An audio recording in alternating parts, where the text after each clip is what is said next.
نحمده ونصلي علی رسوله الکریم اما بعد۔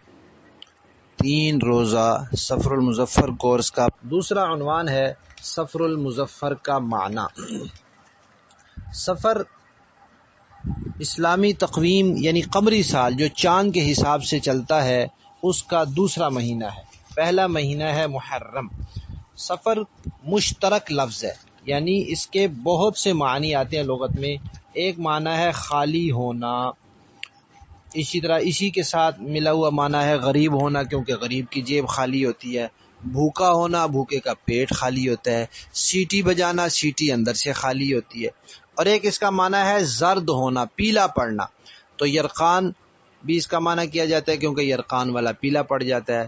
سونا اور پیتل یہ سنہری رنگ کے ہوتے ہیں لیکن ذرا پیلے رنگ کے قریب ہوتے ہیں، اس لیے ان کے لیے بھی یہ لفظ بولا جاتا ہے۔ اب اس مہینے کو سفر کہا کیوں جاتا تھا؟ تو 3 مہینے اللہ تبارک و تعالی نے 4 مہینے حرمت والے رکھے تھے، ان میں سے ذوالقعدہ، ذوالحجہ اور محرم، یہ 3 مہینے مسلسل ہیں۔ تو ان 3 مہینوں میں وہ لڑائی نہیں کر سکتے تھے، چور چوریاں نہیں کرتے تھے، ڈاکو ڈاکے نہیں ڈالتے تھے، تو بڑا ان کے لیے مشکل معاملہ ہو جاتا تھا۔ تو پھر وہ کیا کرتے تھے، سفر کے مہینے میں پچھلی ساری کسریں پوری کرتے تھے، لڑائی کے لیے گھروں سے نکل پڑتے تھے، لوٹ مار کے لیے۔ تو اس مہینے میں گھر خالی ہو جاتے تھے، تو اس لیے اس کو سفر کا مہینہ کہا جاتا تھا۔ اسی طرح جب وہ لوٹ مار کرتے تھے تو جن کا مال لوٹتے تھے ان کی جیبیں خالی ہو جاتی تھی، تو اس لیے بھی اس کو سفر کا مہینہ کہتے تھے۔